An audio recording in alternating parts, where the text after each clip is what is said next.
আসসালামু আলাইকুম ওয়া রাহমাতুল্লাহি ওয়া বারাকাতুহু ইন্নাল হামদালিল্লাহি ওয়াহদাহু ওয়াস সালাতু ওয়াস সালামু আলা মান লা নাবিয়্যা বা'দাহু আম্মা বা'দ। সম্মানিত শ্রোতাবৃন্দ, একটা কথা ভেবেছেন? আমাদের এ দেশে অনেক মুসলিম পরিবার, অভিভাবকরা তারা তাদের প্রিয় সন্তানদেরকে, কলিজার টুকরা সন্তানদেরকে ছোটোবেলায় তাদের শৈশবকালে আরবি শেখায়, কোরআন শেখায়। বাচ্চারা, ছোট ছোট মুসলিম শিশুরা নামাজও পড়ে মাশাআল্লাহ। কিন্তু একটা বিষয় লক্ষ্য করেছেন, এর মধ্যে অনেক মুসলিম শিশু, ছেলে মেয়ে, মুসলিম ছেলে মেয়ে তারা যখন কলেজে যায়, স্কুলে যায় বা ভার্সিটিতে যায়, তখন দেখা যায় যে তারা নামাজ পড়ে না, পর্দা করে না, রোজা রাখে না, আল্লাহর বিধান অনুযায়ী চলে না, পিতামাতার কথাও তেমন শুনতে চায় না। এটার কারণ একটু আপনারা ভেবেছেন এটার কারণ কি? আমি আমার ক্ষুদ্র জ্ঞানে এর ছোট্ট একটি কারণ বলি।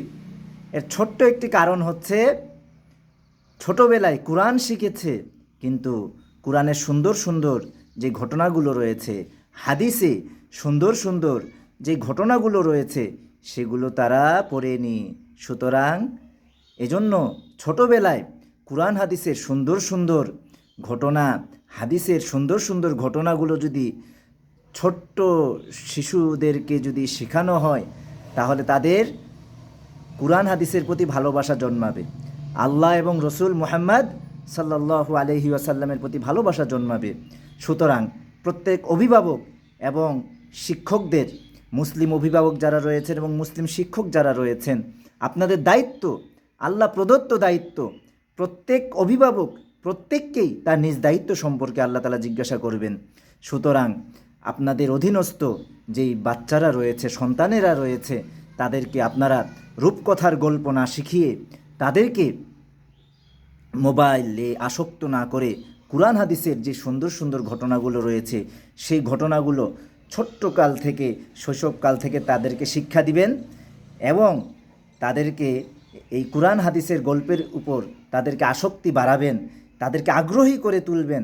তাহলে দেখা যাবে কুরআন হাদিসের সুন্দর সুন্দর ঘটনাগুলো পড়লে তারা নামাজি হবে ইনশাআল্লাহ। তাদের মন থেকে জোর করে না, বোরখা পরবে, পর্দা করবে, রোজাও রাখবে ইনশাআল্লাহ। পিতামাতার বাধ্য সন্তান হবে ইনশাআল্লাহ, এবং ইসলাম বিদ্বেষী হবে না। অনেক মুসলিম শিশুরা আবার দেখা যায় কলেজ ইউনিভার্সিটিতে গিয়ে ইসলাম বিদ্বেষী হয়ে যায়, নাস্তিক হয়ে যায়, মুরতাদ হয়ে যায়, নাউজুবিল্লাহ, আল্লাহ হেফাজত করুন। সুতরাং আপনাদেরকে একটু আমি স্মরণ করিয়ে দিলাম, এই বিষয়টা একটু চিন্তা ভাবনা করবেন, আপনাদের নিজ দায়িত্ব সম্পর্কে সচেতন হন। আল্লাহ তাআলা সকলকে তৌফিক দান করুন, আমিন। ওয়াসসালামু আলাইকুম ওয়া রাহমাতুল্লাহ। সুবহানাকা আল্লাহুম্মা ওয়া বিহামদিকা আশহাদু আল্লা ইলাহা ইল্লা আনতা আস্তাগফিরুকা ওয়া আতুবু ইলাইক। ওয়াসসালামু আলাইকুম ওয়া রাহমাতুল্লাহি ওয়া বারাকাতুহু।